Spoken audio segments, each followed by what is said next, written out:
ದೀರ್ಘದೃಷ್ಟಿಯ ನಾಯಕರಾಗಿದ್ದರು ಶಾಮನೂರು ಶಿವಶಂಕರಪ್ಪ ಅವರು. ಹೀಗಾಗಿ ಅವರ ಕಾರ್ಯಗಳನ್ನು ಅನೇಕರು ನೆನೀತಾ ಇದ್ದಾರೆ. ಈಗ ಅಂತಿಮ ದರ್ಶನವನ್ನ ಮುರುಘಾ ಶ್ರೀಗಳು ಪಡೆದಿದ್ದಾರೆ, ಸಂತಾಪವನ್ನ ಸೂಚಿಸಿದ್ದಾರೆ. ಮುರುಘಾ ಶಿವಮೂರ್ತಿ ಶರಣರಿಂದ ಅಂತಿಮ ದರ್ಶನವನ್ನ ಪಡೆಯಲಾಗಿದೆ. ಶಿಕ್ಷಣ ಕ್ಷೇತ್ರದಲ್ಲಿ ಶಾಮನೂರು ಶಿವಶಂಕರಪ್ಪ ಅವರದು ಅಮೂಲ್ಯ ಕೊಡುಗೆ ಅಂತ ಅವರನ್ನ ನೆನೆದ್ರು, ಅವರನ್ನ ಸ್ಮರಿಸಿದ್ರು. ಸಮಾಜ ಸಂಘಟನೆಗೆ ಉತ್ತಮ ಸೇವೆಯನ್ನು ಸಲ್ಲಿಸಿದ್ರು.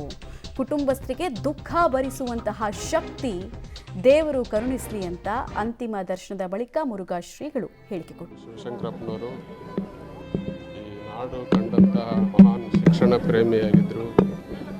ಸಾಮಾಜಿಕವಾಗಿರುವಂತಹ ಕಳಕಳಿಯನ್ನು, ಕಾಳಜಿಯನ್ನು ಹೊಂದಿದ್ರು. ಸಮಾಜವನ್ನು ಒಗ್ಗೂಡಿಸಬೇಕು ಅನ್ನುವಂಥ ಕನಸನ್ನು ಇಟ್ಟುಕೊಂಡಿದ್ದರು.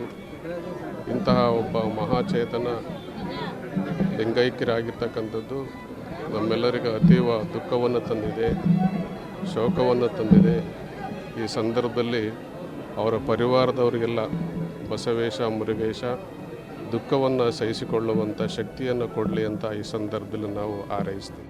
ಈಗಾಗಲೇ ಹೇಳ್ತಾ ಇದ್ವಿ ನಾವು, ಶುದ್ಧವಾದ ಆಡಳಿತದ ಪರಿಚಯವನ್ನು ದಾವಣಗೆರೆ ಜನರಿಗೆ ಮಾಡಿಕೊಟ್ರು. ಪರಿಣಾಮ ಏನು? ಜನ ಅಷ್ಟೊಂದು ಪ್ರೀತಿಸ್ತಾ ಇದ್ದಾರೆ. ರಾಜಕೀಯ ಗಣ್ಯರು ಕೂಡ ಸಂತಾಪವನ್ನು ಸೂಚಿಸ್ತಾ ಇದ್ದಾರೆ. ರಾಜಕೀಯ ಮತ್ತು ಆಡಳಿತದ ಮಧ್ಯೆ ಸೇತುವೆಯಾಗಿ ಕೆಲಸ ಮಾಡಿದ್ರು. ಹಾಗೆ ಈ ಶಿಕ್ಷಣವನ್ನು ಪ್ರದೇಶದ ಹಕ್ಕಾಗಿ ಪರಿವರ್ತನೆ ಮಾಡುವಲ್ಲಿ ಇವರ ಪಾತ್ರ ಬಹಳ ದೊಡ್ಡದು. ಮತ್ತು ಪೀಳಿಗೆಯನ್ನು ಪ್ರಭಾವಗೊಳಿಸೋದಿದೆಯಲ್ಲ, ಪೀಳಿಗೆಯ ಮೇಲೆ ಒಬ್ಬ ವ್ಯಕ್ತಿಯ ಪ್ರಭಾವ ಉಳಿಯೋದಿದೆಯಲ್ಲ, ಅದು ತಮ್ಮ ಜೀವಿತಾವಧಿಯಲ್ಲಿ ಮಾಡಿದಂತಹ ಶ್ರೇಷ್ಠ ಸಾಧನೆ.